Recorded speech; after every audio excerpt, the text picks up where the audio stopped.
Welcome back, guys. This segment we're going to be talking a little bit about how to defend yourself in sparring rings by just watching your opponent, making sure, seeing if you can find their movements before they execute them, called telegraphing.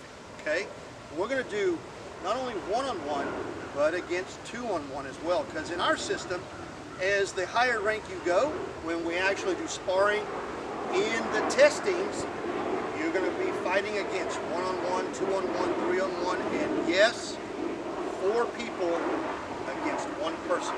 Okay, it's a free-for-all. Anything goes. Ground techniques, the whole works. We'll talk about that in another segment. This is going to be an easy one. But before we actually do this, hey, do us all a favor. Give us a like, give us a thumbs up on the YouTube. It's always going to help us out. Spread the word about what we're trying to show everybody. And if you haven't already subscribed, please do that. That way you're going to get the updates of our new videos as they come along to you. Okay, guys? All right, well, Mr. Anderson is right here, and this is one-on-one. How am I going to figure out what he's going to do against me? Okay? What I want to do is always, I want to watch, and we talked about this a little bit in some of the self-defense techniques, but I want to watch the shoulders and chest line. The shoulders and chest line. Because if you watch Mr. Anderson, if he's going to throw a backhand punch, he's got to move that shoulder. If he's going to throw a front hand back fist, he's going to turn that shoulder a little bit. Even a jab, he's going to slightly lean in with that shoulder. He's going to telegraph. Now, there are some systems out there. This goes back to the Karate Kid days. If you remember the Mr. Miyagi, always a watch eye. Listen to me. Don't watch eye. Watch eye will get you in trouble. Okay? Watch eye may be working pretty good from this far apart because I might be able to see his feet. But when he's coming in close, if I watch eye right here, I can't see what's going on here. The only thing I can control is right here. So I'm not going to be able to see his lower extremities. Okay? Watch the shoulder. Watch the chest. If you watch professional boxers, they don't watch the eyes. They watch this mainframe. Okay? It's going to tell them how to defend against their attacker. So if he does a front leg side kick, watch. Look at that. He's got to move that upper body. If he does a back leg roundhouse, look at that. He has to turn. Spinning back kick. He's got to turn. I can figure out what I'm going to do instead of just standing there. So as soon as if he's throwing let's just say a jab right there, I can see that coming straight into me. If he throws a backhand, somehow I can do a bob into his ribs or something. If he's going to throw a back leg front kick or something like this, I'm going to anticipate it. Sorry, but watch his body. Go ahead. Yeah, I can see it. I can crowd him, or I can step away. You know, because I'm seeing this coming.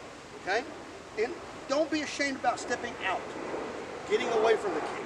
It's better to step away than get hit all the time, but you don't want to run away from the kick, okay, because he can still advance on you, okay? So, defense against a one-on-one. The easiest mainframe to do here is watch the chest, watch the shoulders, okay? Now we're about to get a little bit more technical two-on-one. Get ready.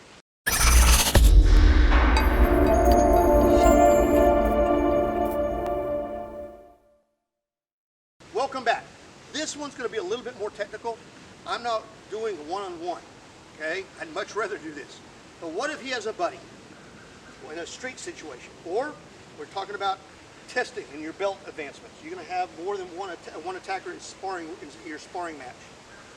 What if he has a buddy that's going to step in? I can't watch this guy's shoulders and this guy's over here. Now, hold on a second. What if he is right next to his buddy? Maybe, but which shoulder am I going to look at? What if there's 3 or 4 people? Where are they going to be lined up? Okay, so sir, come on back over here. In most situations, people in the street, they're not going to fight you like you might see one at a time in the movies, okay?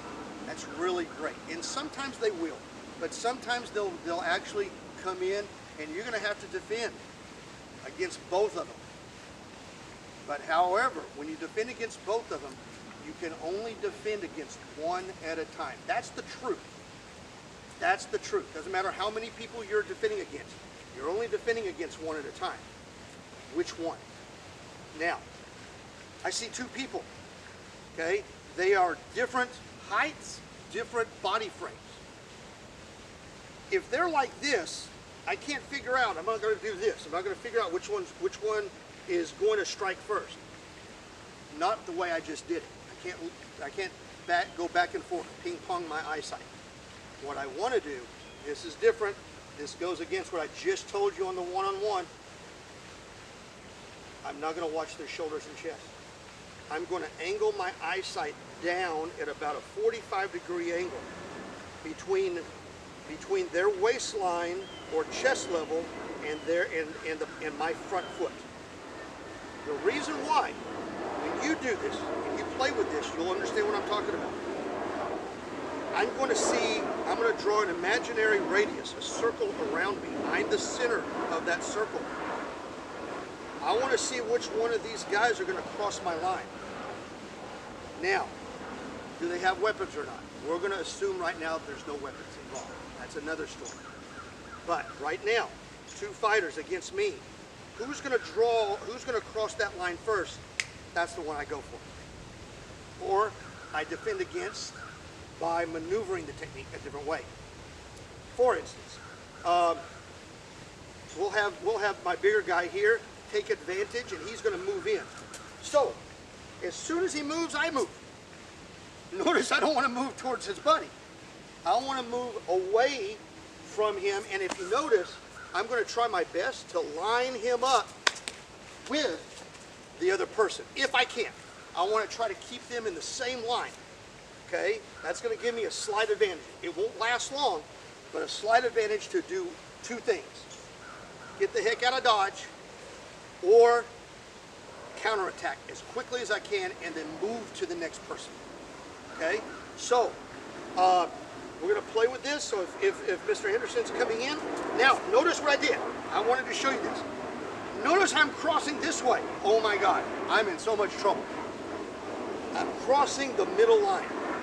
Okay, if I did that, that's exactly what I don't ever want to do. You don't want to be sandwiched between two people. All right, you don't want to make a sandwich of yourself. Okay, and he grappled me. There's no telling where the fight's going to go from there. Okay, but if you notice, I had to figure something out. I don't have much playroom over here behind me. In all reality, as soon as he moves into attack, if I come this way, oh no, I'm in trouble. So, with knowing that I don't have much room behind me, if that is the case, you're cornered. Okay, you figure out which one's advancing. If he's advancing, you take out the biggest person. Boom, somehow. Don't fight the one that's advancing, not all the time, unless you're going to turn the tables on him and use it against his buddy. So if he's advancing, you change it so that you again find a way to turn the tables, grappling, shove him into his buddy, somehow, just to get out of the corner, maybe put one of them in the corner instead. Okay? Real quick, something to work on. This is just, there's so much more. There's so much more. Fighting is really based off of a good science principle. That's why we're martial science. I'm going to give you just a little bit. So let's work on these basics. Remember, review point number one.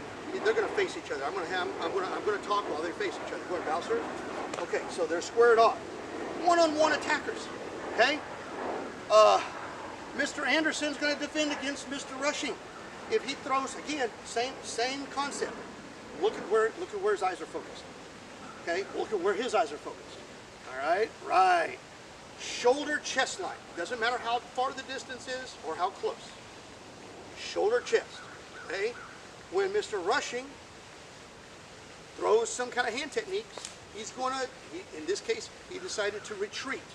But he did so because he saw the technique coming. If he throws a kick, he's going to retreat. If he wanted to counterattack and close the gap, he will do the same. Okay? But the key is, where is he looking? What you do after that is totally up to you. Whatever you feel at the moment is needed. But the first defense is how to figure out when your opponent is going to move, what their techniques are going to be. let's do this. I'm going to step in, okay? Mr. Rushing, okay? The second thing that you guys need to work on, just 2-on-1. Don't worry about 3 or 4.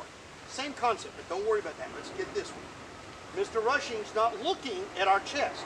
He's looking, look where his eyes, if you can see his eye pattern, his eyes are shifted down right about here.